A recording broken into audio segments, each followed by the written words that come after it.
PV Anwar വിവാദം തുടങ്ങിയ ഉടൻ അത് CPMലെ ഉൾപോരിലേക്കാണ് നീങ്ങുന്നതെന്നാണ് എല്ലാവരും കരുതിയത്. മുഖ്യമന്ത്രിയുടെ സ്വന്തം പൊളിറ്റിക്കൽ സെക്രട്ടറിയെയും സ്വന്തക്കാരനായ ADGPയെയും വിമർശിച്ച CPM സ്വതന്ത്ര MLAയും കച്ചവടക്കാരനുമായ PV അൻവറിനോട് CPM നേതൃത്വം ഗോ എഹെഡ് പറഞ്ഞതായാണ് പലരും ധരിച്ചത്. മുഖ്യമന്ത്രിയെ കാണാൻ പോയ അൻവർ പഴയ അൻവർ ആയിരുന്നില്ല. പത്തി താഴ്ത്തിയാണ് അൻവർ വന്നത്. എന്നാൽ CPM സെക്രട്ടറി MV ഗോവിന്ദനെ കണ്ട അൻവർ ആകട്ടെ ഒന്ന് കളിച്ചു നോക്കാം എന്ന് പോലുമല്ല, ആത്യന്തിക വിജയം തൻ്റേതാവും എന്ന നിലയിലാണ് പെരുമാറിയത്. പാർട്ടി പ്രാഥമിക അംഗത്വം പോലും ഉണ്ടോ എന്നറിയാത്ത PV അൻവർ അതോടെ ആയിരക്കണക്കിന് CPMകാരുടെ ആരാധനാപാത്രമായി.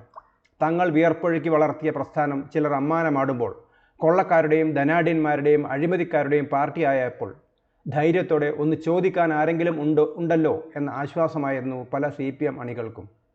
അൻവർ ശരിയായ കച്ചവടക്കാരനാണെന്നും മറ്റുമുള്ള കാര്യങ്ങളൊക്കെ അവർ മറന്നു. മനസ്സു നീറി പുകഞ്ഞ താഴേക്കിടയിലുള്ള പാർട്ടിക്കാർക്ക് ആശ്വസിക്കാൻ ഒരു വക കിട്ടിയപ്പോൾ അവർ എതിർവാദങ്ങളൊന്നും കേട്ടില്ല, അല്ലെങ്കിൽ കണ്ടില്ലെന്ന് നടിച്ചു. അൻവറെങ്കിൽ അൻവർ, കായംകുളം കൊച്ചുണ്ണിയാണെങ്കിൽ കായംകുളം കൊച്ചുണ്ണി, ചോദിക്കാൻ ഒരുത്തനുണ്ടല്ലോ എന്ന ആശ്വാസം മാത്രമായിരുന്നു അണികൾക്ക്. ഉടൻ തന്നെ വരുന്നു KT ജലീൽ, കാരാട്ട് റസാഖ് തുടങ്ങിയ പ്രവൃത്തികളൊക്കെ.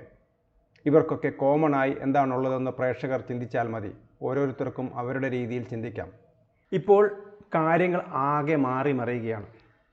കള്ളനും കൊലപാതകയും പെണ്ണുപിടിയനും എല്ലാ തല്ലിപ്പൊളിത്തരത്തിൻ്റെയും ആളെന്നും നിങ്ങൾ പറഞ്ഞ് ആക്ഷേപിച്ച P ശശിക്ക് മുഖ്യമന്ത്രി സർട്ടിഫിക്കറ്റ് കൊടുത്തിരിക്കുന്നു. 40 മാർക്കല്ല, 50 മാർക്കല്ല, ഫസ്റ്റ് ക്ലാസ് അല്ല, ഡിസ്റ്റിങ്ഷനുമല്ല, 100-ൽ 100 മാർക്കാണ് മുഖ്യമന്ത്രി ശശിക്ക് നൽകിയിരിക്കുന്നത്. മണ്ണാർക്കാട്ടെ ശശിയല്ല കണ്ണൂരിലെ ശശി എന്ന് മനസ്സിലായല്ലോ. അൻവറിൽ കാര്യമുണ്ടെന്ന രീതിയിലാണ് നേരത്തെ MV ഗോവിന്ദനും LDF കൺവീനർ TP രാമകൃഷ്ണനും ഒക്കെ പ്രതികരിച്ചതെങ്കിൽ മുഖ്യമന്ത്രി അൻവറെ ഇപ്പോൾ പൂർണ്ണമായും തള്ളിപ്പറഞ്ഞിരിക്കുന്നു. എടുത്തോണ്ട് പോടോ എന്ന മട്ടിലായിരുന്നു അൻവറെക്കുറിച്ച് പിണറായിയുടെ പ്രതികരണം. ജയശങ്കറിനെ പറഞ്ഞു തോൽപ്പിക്കാൻ താൻ കോൺഗ്രസ്സുകാരൻ്റെ മകനാണെന്നായിരുന്നു അൻവർ അന്ന് പറഞ്ഞത്. ഏതായാലും കോൺഗ്രസ് ടാഗ് അൻവറിന് വിനിയായിരിക്കുന്നു. അവൻ എന്തോന്ന് CPM, അവൻ കോൺഗ്രസ്സുകാരനല്ലേ എന്നായിരുന്നു പിണറായി മാധ്യമപ്രവർത്തകരോട് പറഞ്ഞതിൻ്റെ വിവക്ഷ.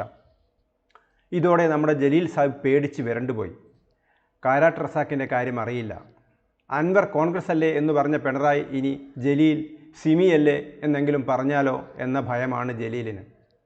പാർട്ടി അംഗമല്ലെങ്കിലും കാസർഗോഡ് മുതൽ പാറശാല വരെ ജാഥ നയിക്കാൻ പിണറായി തന്നെ ഒപ്പം കൂട്ടിയ കഥയൊക്കെ ജലീൽ സാഹിബ് അപ്പോൾ ഓർത്തു കാണും.